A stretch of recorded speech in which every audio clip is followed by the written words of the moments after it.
Il y a 95 ans, le gouvernement jeune turc tenta d'exterminer le peuple arménien sur ses terres historiques. Et si nous sommes là en nombre aujourd'hui, c'est que nous portons encore en nous les stigmates du génocide. Ce que le 24 avril représente pour l'ensemble du peuple arménien, comme moment de douleur, comme moment de souffrance, comme moment de commémoration, mais aussi comme moment de revendication. La réalité du génocide arménien n'est pas négociable. Aucune commission d'historiens ne saurait remettre en question le fait historique. Le président Ronald Reagan, dans sa proclamation présidentielle de 1981, a spécifiquement mentionné les termes génocide des Arméniens. Également, par deux fois, en 1975 et 1984, la Chambre des représentants a adopté des résolutions reconnaissant le génocide arménien. Aujourd'hui, nous exigeons la justice, pas la reconnaissance. Pourquoi commémorer encore? S'il ne vaudrait pas mieux, finalement, oublier, s'il ne vaudrait pas mieux, finalement, laisser les morts avec les morts, laisser les morts enterrer les morts. Peut-être cela serait-il préférable, peut-être cela serait-il possible, mais si nos morts avaient eu une sépulture, et ça on ne le rappellera jamais assez, si nos morts, s'il y avait sur ces territoires où ils ont vécu, sur ces territoires d'Arménie occidentale où elle les a exterminés, s'il y avait un endroit pour se recueillir, s'il y avait un endroit pour prier, peut-être que nous pourrions oublier. Notre plus grand ennemi, vous savez, il est simple, il est en nous-mêmes. C'est le risque de l'oubli. Et vous êtes là, des milliers, à dire non à l'oubli. Merci, mes chers amis. Grâce à vous, ceux qui sont morts il y a 95 ans, nous ne mourrons pas une deuxième fois.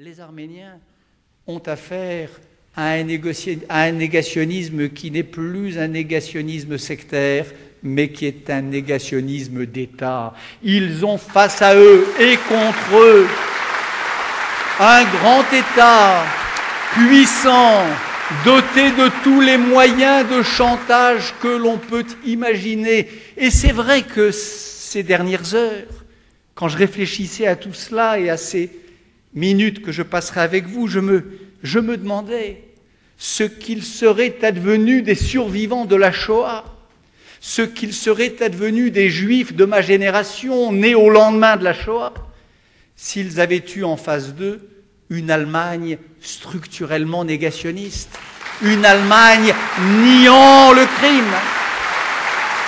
C'est la situation des Arméniens et c'est ce qui rend cette situation particulièrement tragique. Et puis, ce qui fait que la vérité ne se suffit pas, ce qui fait que la vérité, dans sa nudité et sa force, n'est pas toute puissante face aux salopards, c'est que dans cette histoire, face à cette forme-là de folie, face au discours de ceux qui viennent non pas exprimer une opinion, mais comme je le disais tout à l'heure, nier que la réalité ait existé, face à ceux qui viennent dire que vos grands-parents ou arrière-grands-parents ne sont pas vraiment morts, ou pas vraiment morts comme ça, ou que vous prétendez qu'ils sont morts ainsi en vertu d'obscurs intérêts dont vous seriez les trafiquants, vous les Arméniens et nous les Juifs. Face à ça, face à cette passion-là, face à cette méchanceté infinie, face à cette haine brute, presque sans mots, la vérité, en effet, est impuissante. Il s'agit d'autre chose que d'un mensonge. Il s'agit d'autre chose que d'un duel entre le vrai et le faux. Il s'agit d'une haine dont nous connaissons bien le nom, une haine antisémite dans certains cas, dans un cas raciste dans l'autre, une haine qui ne peut être arrêtée que par la loi. Disons la chose autrement encore, les génocides, ces deux-là, le génocide des Juifs, le génocide des Arméniens, la tentative d'extermination sans reste de ces deux peuples, il a parmi tous les crimes que l'humanité a inventé encore une particularité, ce crime-là.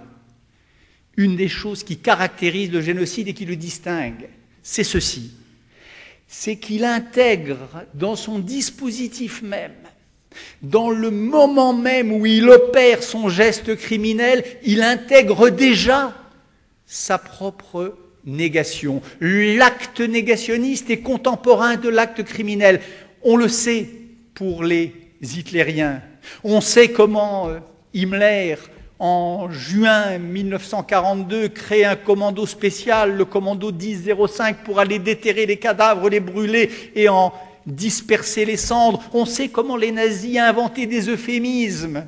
Ils parlaient de transfert, d'évacuation, de déplacement de population, pour ne jamais dire extermination. Même chose dans le cas des Arméniens, un geste criminel qui a ceci de particulier qu'il se nie en même temps qu'il s'opère. Inversement, nier le génocide, le nier 20 ans, 30 ans, 50 ans ou 90 ans après, c'est pour cette raison même une façon cynique, sordide, horrible de continuer le crime, de le reproduire et de le parachever. Pour que le crime soit parfait,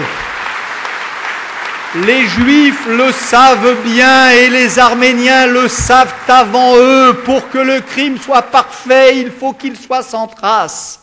Et pour qu'il soit sans trace, il faut que l'on annihile jusqu'à la mémoire des survivants et des descendants.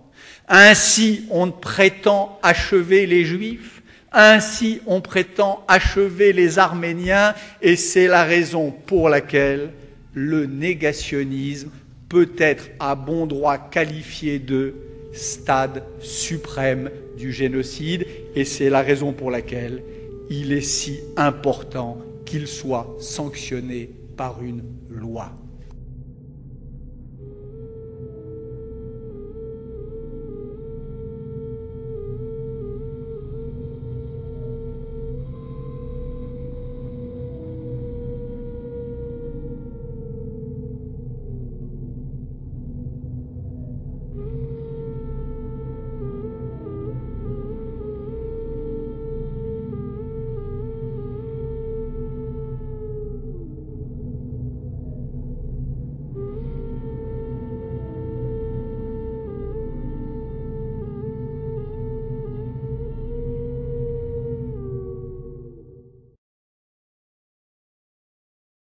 Personne ne demande à aucune assemblée au monde, ni en France, d'écrire l'histoire. L'histoire a été écrite. Elle est écrite depuis le premier jour. Depuis le premier jour. Tant par de très grands historiens comme Arnold Toynbee, que aujourd'hui par des historiens turcs comme Taner Aksam, historien turc. Des historiens de toute nationalité, peut-être pas beaucoup de Français, il est vrai, à l'exception de notre ami Yves Ternon. L'histoire est écrite. Elle est écrite depuis que, au lendemain de la Première Guerre mondiale, les archives ont été ouvertes, des procès ont été instruits, des sentences ont été prononcées. Il est faux de dire que l'histoire ne soit pas écrite, qu'il y ait débat sur les faits et qu'on demande aux sénateurs de trancher dans ce débat. Ce n'est pas cela qu'on leur demande. On leur demande de pénaliser ce crime très particulier qui consiste à tuer les morts une deuxième fois, qui consiste à humilier les survivants ou les enfants des survivants. Personne ne leur demande d'écrire l'histoire.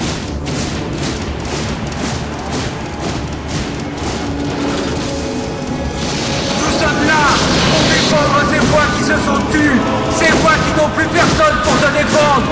Nous sommes là pour dire qu'il y a eu effectivement un génocide arménien, et nous sommes là pour dire que l'histoire, c'est nos 1 500 000 morts, et que personne, nous ne laisserons personne, surtout pas les tueurs, raconter cette histoire-là. Où sont les gens qui terrorisent les historiens?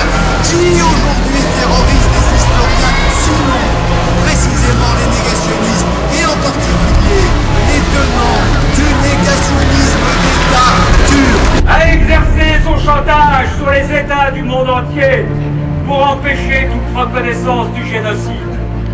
Et comment ose-t-on nous expliquer en France qu'il faut ménager cette triste entité, quitte, si besoin, à sacrifier les droits des Arméniens? Nous avons bien compris que M. Sarkozy est contre l'entrée de ce pays en Europe. Bravo, c'est très bien.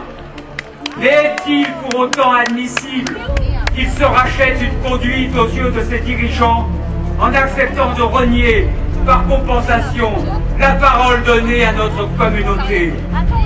Comment peut-on s'égarer à nouveau dans ce type de logique en dépit des terribles enseignements de l'histoire? Les Français d'origine arménienne sont en colère. Ils sont en colère contre notre président de la République qui les a trompés en promettant son soutien à la loi pénalisant le négationnisme, tout en négociant sous-main avec l'État criminel la mort de ce texte au Sénat. La loi Guesso, une formidable loi, très belle, qui a été adoptée au début des années 90 pour faire échec aux révisionnistes et aux négationnistes de la Shoah qui faisaient en France un travail inadmissible, un travail exécrable. Eh bien, il faut empêcher aux négationnistes de s'exprimer, et si nous le voulons, chers amis, tous ensemble, nous réussirons le 4 mai. Merci. Les Arméniens de France et les amis des Arméniens de France ne cèdent pas à je ne sais quel vertige communautaire. Ils se battent pour un droit universel.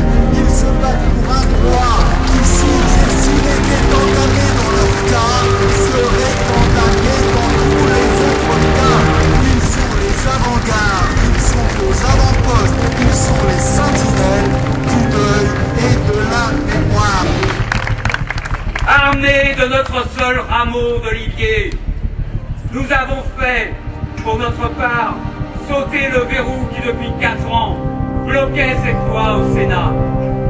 En dépit des provocations, nous sommes plus déterminés que jamais à mettre en œuvre tous les moyens de la mobilisation pour parvenir, avec votre soutien et votre participation, à une victoire le 4 mai à 14 h devant le Sénat, pour ce prochain rendez-vous auquel nous vous convions à venir le plus nombreux possible. Le mercredi 4 mai, à 14 h, devant le Sénat.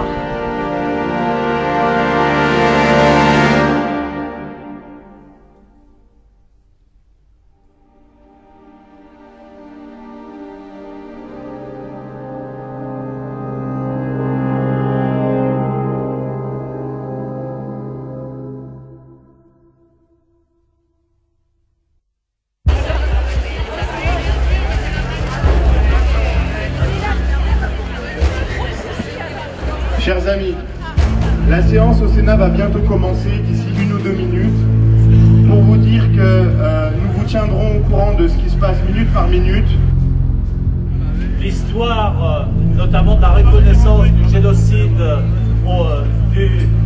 arménien au Sénat. Nous l'avons écrite ensemble, cette histoire. Et donc, je voulais, avant de rentrer en séance dans moins d'un quart d'heure, vous dire que le Sénat aura à se prononcer dans quelques minutes sur la proposition de loi de notre collègue socialiste Serge Lagauche et de 31 de ses collègues visant à pénaliser la négation du génocide arménien. Et vous savez que, bien entendu, j'ai déposé exactement la même proposition de loi.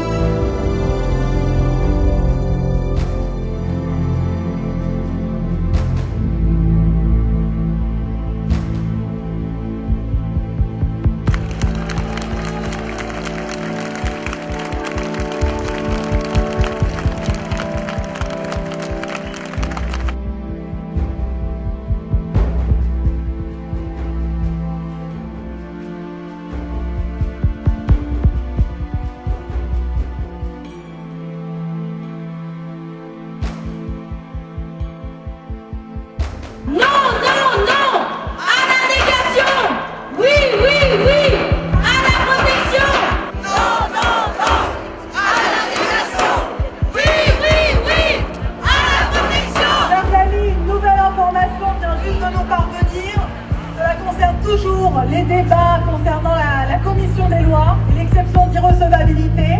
Serge Lagauche est toujours en train de prendre la parole et il vient de faire le parallèle avec la pénalisation de la négation de la Shoah et dénonce donc l'exception d'irrecevabilité comme une manœuvre politique et non un raisonnement juridique. Nos droits sont bafoués! Nous voulons l'égalité! Nos droits sont bafoués! Nous voulons l'égalité! Zoran Özgüden, militant des droits de l'homme turc, militant pour la reconnaissance et la réparation du génocide des Arméniens, qui a été condamné à 300 ans de prison parce qu'il a osé parler du génocide des Arméniens en Turquie, dont la nationalité turque lui a été retirée pour des raisons racistes et qui vit depuis des années à Bruxelles, en Belgique, où il continue le combat pour les droits de l'homme, le combat de la cause arménienne. C'est à l'IRTM qu'on peut applaudir bien fort. Le président du Conseil pour la reconnaissance du génocide arménien, un grand défenseur des droits de l'homme, à qui j'ai laissé la parole. Merci d'accueillir.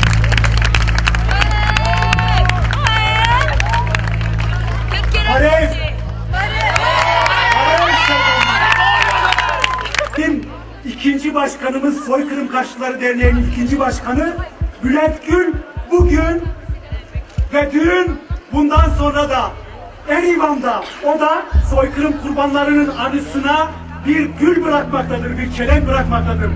Hepinize teşekkür ediyorum. Sizler haklısınız. Justice for the people Armenian. Justice.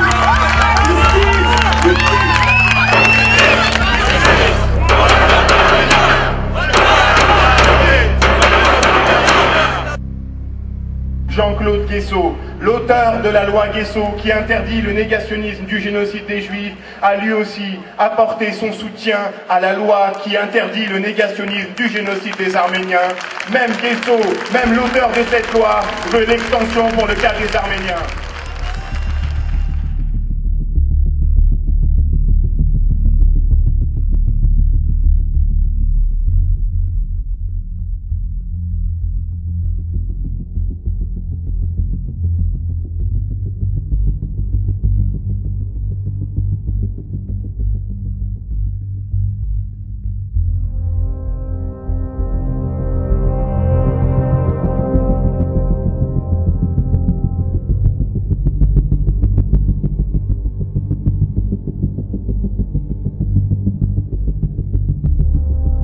Est en train de s'exprimer à la tribune le sénateur Jean-Jacques Hyest. Ces arguments, on les a vus dans le rapport de la commission, il est en train de les redire. Il est en train de dire actuellement dans l'hémicycle que la question du génocide des Arméniens et de sa négation n'est qu'un débat entre Turcs et Arméniens.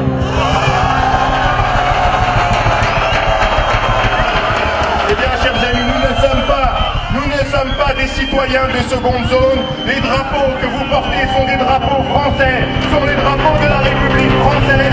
Le négationnisme s'exprime sur le territoire de la République. Il ne s'agit ni de la Turquie, ni de l'Arménie, mais des droits des citoyens français.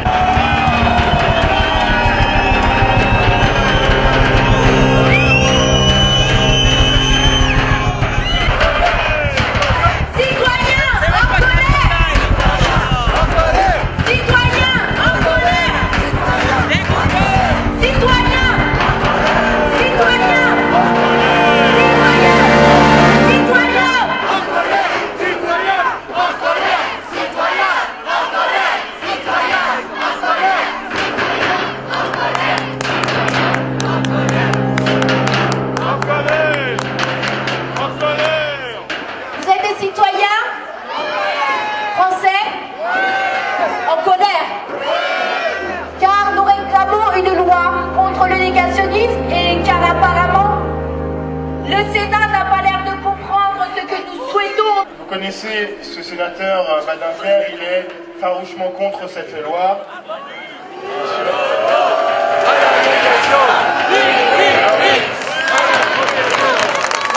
Bravo! Alors, Bernard-Henri Lévy, qui est un soutien depuis toujours à cette loi contre le négationnisme du génocide des Arméniens, qui était dans le Sénat jusqu'à présent, va venir vous délivrer un message.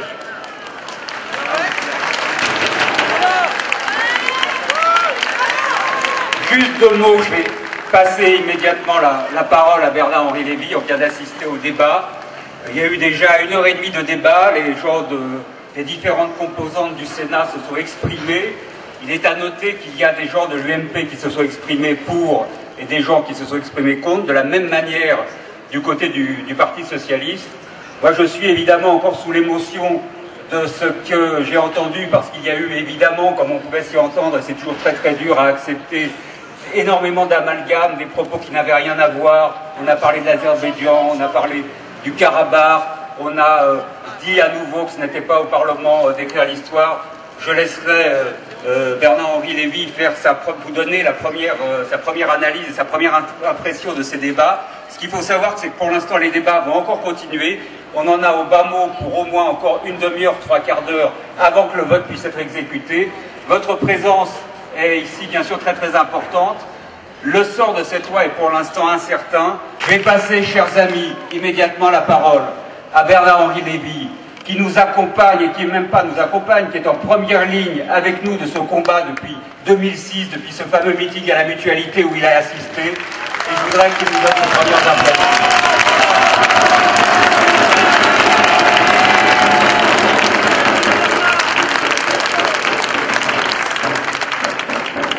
Mes chers amis, mes premières impressions, je vous le dis tout net, ne sont malheureusement pas bonnes. Et je crois que malheureusement, malgré tout le travail qui a été fourni ces dernières années, malgré les prises de position récentes, ce matin encore, la très belle tribune de Charles Aznavour, malgré votre présence ici si nombreuse aux portes du Sénat, je ne voudrais pas injurier le très proche avenir, mais je crains malheureusement que vous ne deviez vous attendre, que nous ne devions nous attendre à une mauvaise nouvelle dans la demi-heure ou dans l'heure qui vient.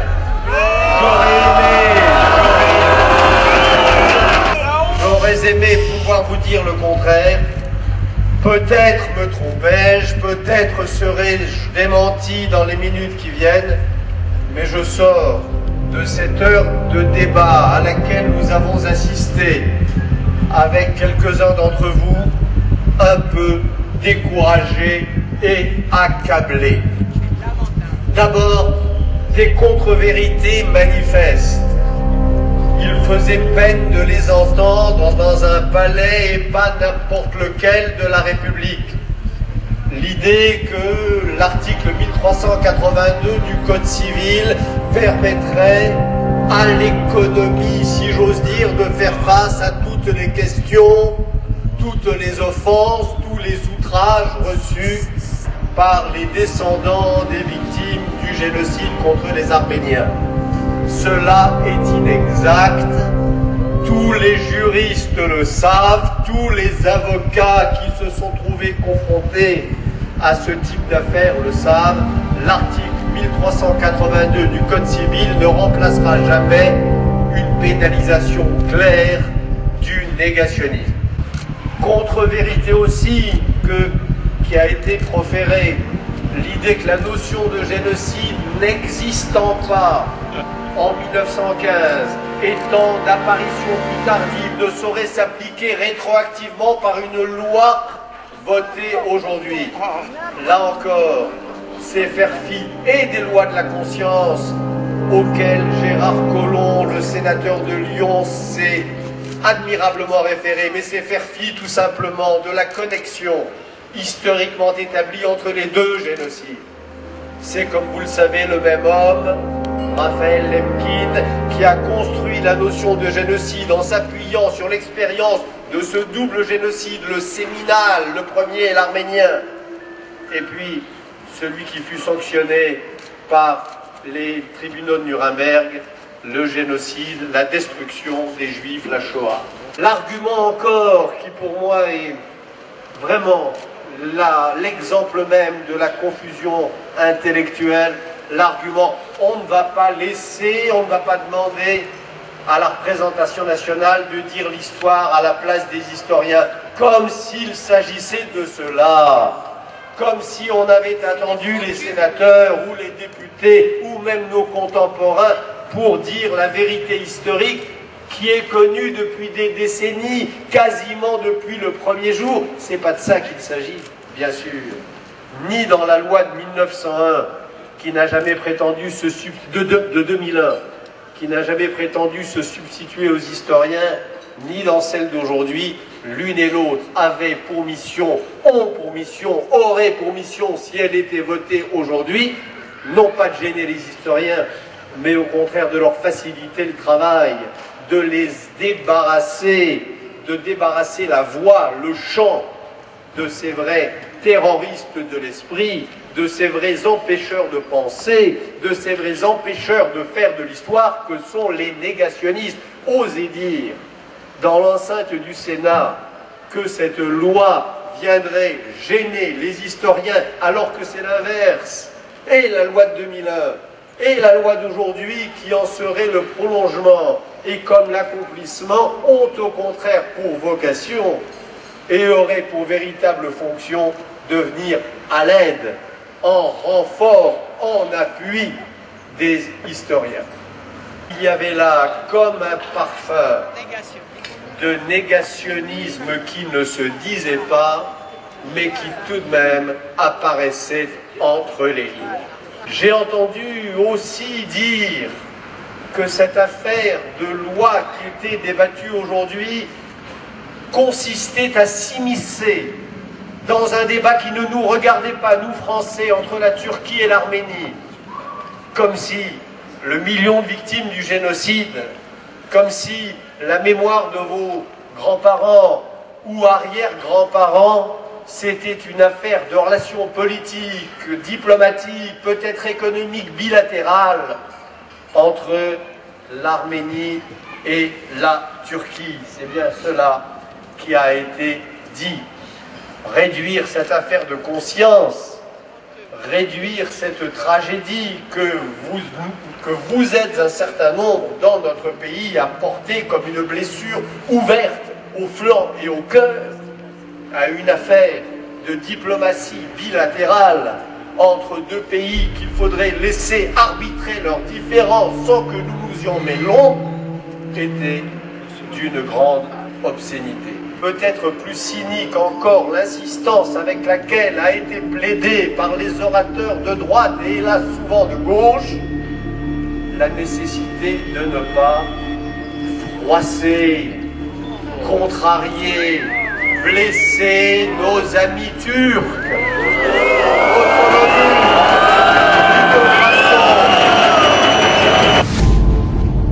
On entendait vraiment, on sentait vraiment le mouvement des échines qui pliaient devant les arguments de tous ordres, j'imagine, du négationnisme d'État turc. Nous avons entendu ressortir l'argument de la laïcité et de la nécessité pour la République de maintenir un principe de neutralité entre confessions et minorités. Cela veut dire comme si la question de la justice aux morts, comme si la question de la reconnaissance de la vérité, comme si la bataille pour l'histoire était une affaire religieuse, communautaire ou relevant du débat sur la laïcité. On a entendu un sénateur socialiste s'émouvoir du fait que cette loi, si elle était votée aujourd'hui, viendrait compliquer, peut-être même enflammer, je ne jurerai pas que c'est le mot qu'il a employé, mais c'était l'idée, entre, dans notre pays, en France, les minorités turques et arméniennes. Cela sous-entendait, par parenthèse, cela sous-entendait que tout Français d'origine turque serait consubstantiellement négationniste, qu'il y serait porté par une espèce d'essentialité métaphysique. Et puis c'était réduire les Français d'ascendance arménienne à une minorité délinquante comme une autre qui aurait à affronter et dont on chercherait à ne pas envenimer le conflit avec la communauté délinquante voisine. Cela était aussi d'une indécence absolue.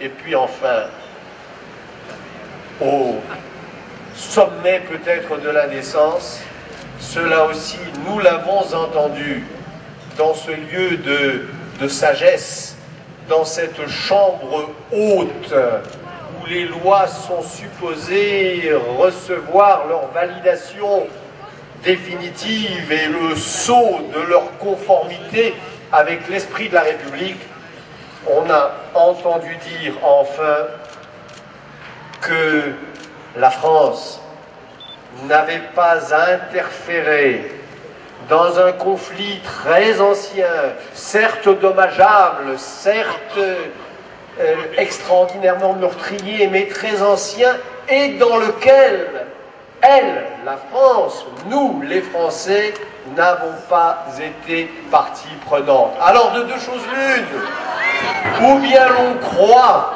au concept de crime contre l'humanité, et on sait que dans sa définition même est impliquée l'idée qu'il est opposable à tous, que toutes les nations sont concernées et ont à en répondre.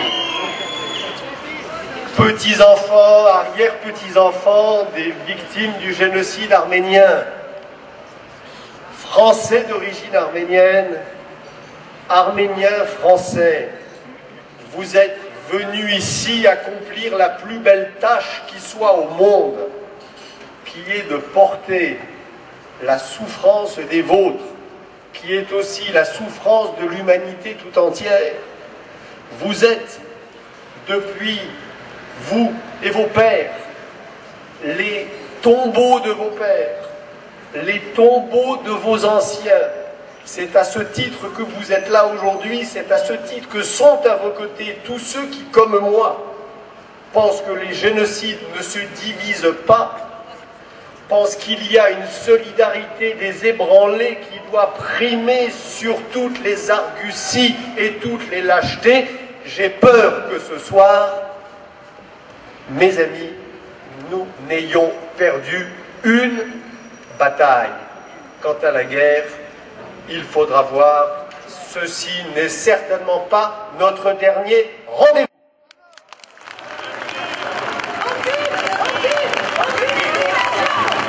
Le Sénat doit voter la loi en 2012.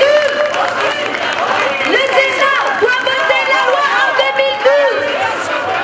En 2012. En 2012. En 2012. Nous sommes toujours en attente concernant les débats. Le vote n'a pas encore eu lieu, donc nous attendons. Moi qui suis un petit peu plus rodé à la rhétorique des politiques sur la question arménienne et à leur ruse, donc ce n'était pas pour moi de la nouveauté, et je voudrais intervenir juste ici, puisqu'on a encore un peu le temps avant que le vote ne soit, et que les sénateurs ne s'expriment. Je voudrais quand même vous dire, moi, un certain nombre de choses que j'ai ressenties également, à côté de tout ce qui a été dit sur l'aspect évidemment proprement négatif et scandaleux d'un certain nombre de prises de position. Il y a eu également un certain nombre d'acquis. Qu'en l'an 2000, quand on votait pour la reconnaissance du génocide, le gouvernement, et à chaque fois que le texte a été introduit dans les assemblées, que ce soit à l'Assemblée nationale ou au Sénat, à chaque fois, le gouvernement s'était prononcé sur l'inopportunité de voter sur un tel texte. Là, il n'y a pas eu ça. Deuxième chose qui a été quand même dite et actée, bien sûr, par l'ensemble des interventions, quelles que soient les interventions, y compris la députée centriste pro-azerbaïdjanaise, Madame Goulet, qui est membre du lobby azerbaïdjanais en France, y compris cette dame, a été obligée de reconnaître la réalité du génocide arménien. Donc là, on est vraiment on arrive véritablement à un moment de notre histoire et de l'histoire de la communauté et de l'histoire de la France où les autorités, l'ensemble du monde politique reconnaît clairement la réalité du génocide des Arméniens. Et je voyais, parce qu'il y avait évidemment notre ambassadeur qui était présent dans les tribunes, ainsi que à côté de Charles Aznavour, il y avait à côté l'ambassadeur, les gens de l'ambassade de Turquie, et je voyais quand même qu'à certains moments, ils blêmissaient de voir cette totale unanimité de tous les intervenants pour ou contre ce texte, pour proclamer tous ensemble que le génocide arménien était une réalité absolument incontournable et incontestable. Ça, c'est quand même un point et un acquis maintenant qui est à prendre en compte et sur lequel on doit quand même positiver. Troisièmement, en ce qui concerne l'attitude du gouvernement, là aussi, c'est une attitude parfaitement hypocrite, on le sait. Mais l'attitude du gouvernement a consisté à dire que le génocide, que le négationnisme, pardon, était totalement malvenu et inaccepté et inacceptable sur le territoire français, et que les autorités, y compris gouvernementales, allaient donner un certain nombre d'instructions au parquet et aux différents procureurs de la République pour qu'ils soient sanctionnés. Ça prendra la forme, peut-être pas d'une loi, mais ça prendra la forme d'une circulaire gouvernementale. Ça ne suffit pas, on ne se contentera pas de ça, parce qu'une loi est seule susceptible de nous apporter une garantie, parce que la loi grave nos droits dans le marbre, mais il y a une avancée. Ce qui veut dire que, quoi qu'il arrive, je ne sais pas, je ne peux pas préjuger du vote des sénateurs. C'est vrai que le groupe UMP va voter très probablement contre, comme le groupe du Sénat qui s'est prononcé pour l'irrecevabilité. Mais on ne sait pas comment le vote va tourner maintenant. S'il n'y a pas un vote... Ça y est. C'est fini. Plus d'armée. Plus d'armée. Irrecevable. Bon. Chers amis, donc on vient de recevoir l'information. La loi a été jugée irrecevable.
Ne disons pas nous ne caricaturerons pas en disant que la communauté arménienne de France est maltraitée. Mais il est sûr qu'elle n'est pas bien traitée du tout. Il est sûr qu'on ne nous entend pas. Il est sûr qu'à travers ce vote, on veut faire des victimes du premier génocide du XXe siècle, des victimes au rabais, des victimes du deuxième zone, des victimes qui n'auraient pas les mêmes droits que les victimes de n'importe quel autre génocide. Ça veut dire qu'à partir de maintenant, le négationnisme turc, en dépit de ce qu'on nous promet, en dépit des quelques avancées que nous avons obtenues, il est vrai à l'arracher. Ça veut dire que le négationnisme de l'État turc va exulter. Ça veut dire qu'il va se vouloir maintenant obtenir une deuxième victoire qui sera l'abrogation de la loi de 2001, parce que c'est aussi là-dessus que va porter, que déjà nous annoncent les négationnistes de l'État turc. Ça veut dire qu'à Ankara, ils sont en train de préparer leur plan pour le deuxième état. Et je vous le dis, chers amis, il y a, on l'a déjà dit, un avant et un après 4 mai. Le Sénat français vient de dire, oui, en France, il est possible de nier la réalité du génocide arménien.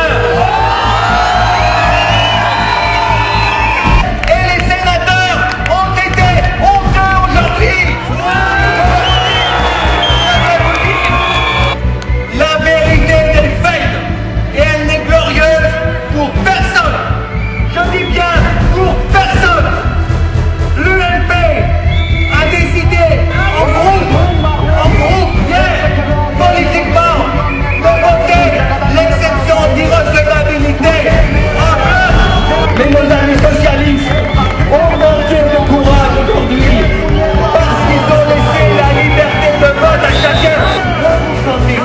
À voter en bloc l'exception d'irrecevabilité. Les communistes ont voté en bloc contre l'exception d'irrecevabilité.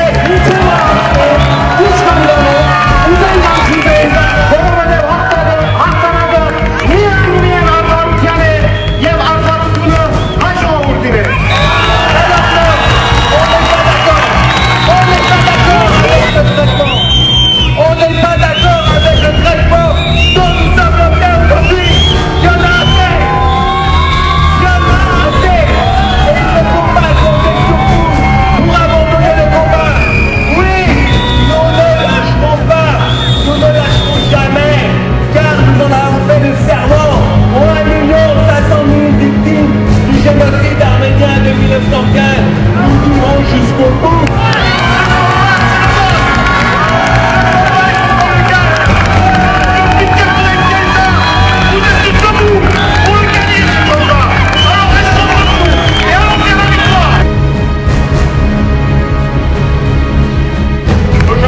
Malheureusement, force est de constater qu'ils nous ont pris pour des citoyens de seconde zone. Notre génocide est devenu aujourd'hui, le 4 mai 2011, un génocide de second rang. On peut le nier sans être inquiété. Nous continuerons, ce n'est qu'un début, continuons le combat.